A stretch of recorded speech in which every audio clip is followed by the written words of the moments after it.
All right, so that was our grammar jammer. And let's talk a little bit more about interrogative sentences. Now, we talked about these yesterday. These are sentences that ask a question. Where were you born? I was born in New York.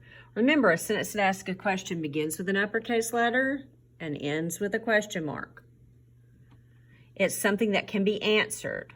Which of those sentences is a question? Where was I born? Where were you born? Or I was born in New York.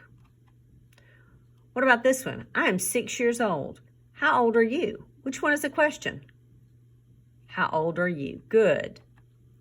A question is an asking sentence.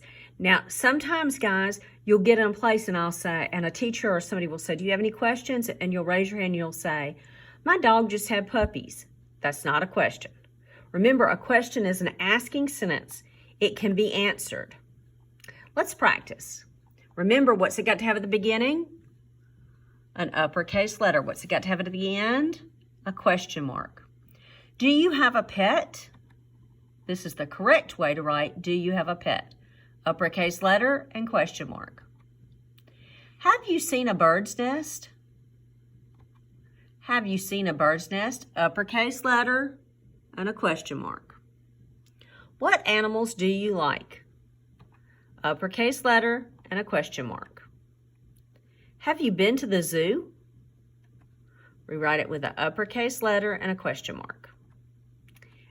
Okay, books in our classroom. This is just a little extra part of our lesson.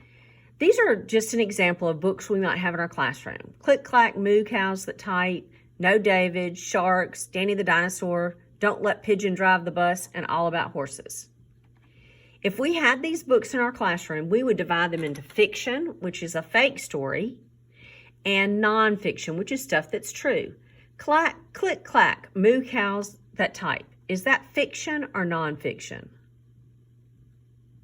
That would be fiction because moo cows can't type. No, David. I don't know if you've ever read that book, but it is fiction. It could be real, but it's not. Sharks. Is that fiction, a fake story, or nonfiction?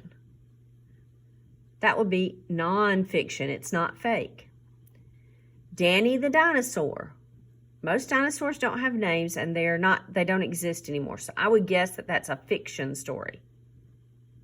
Don't Let Pigeon Drive the Bus. Well, I know right away that that's fiction because Pigeon wouldn't drive a bus. All About Horses. That would be nonfiction. That would be a true story. All right, let's wrap up our day. Let's look at those words. Remember, grass, spot. Grass, spot. Those have blends at the beginning. Remember our high frequency words. We saw a small bird in your tree. Those are several of our high frequency words in one sentence.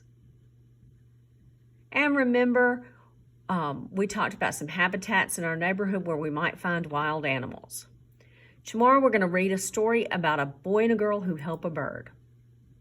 Have a good weekend.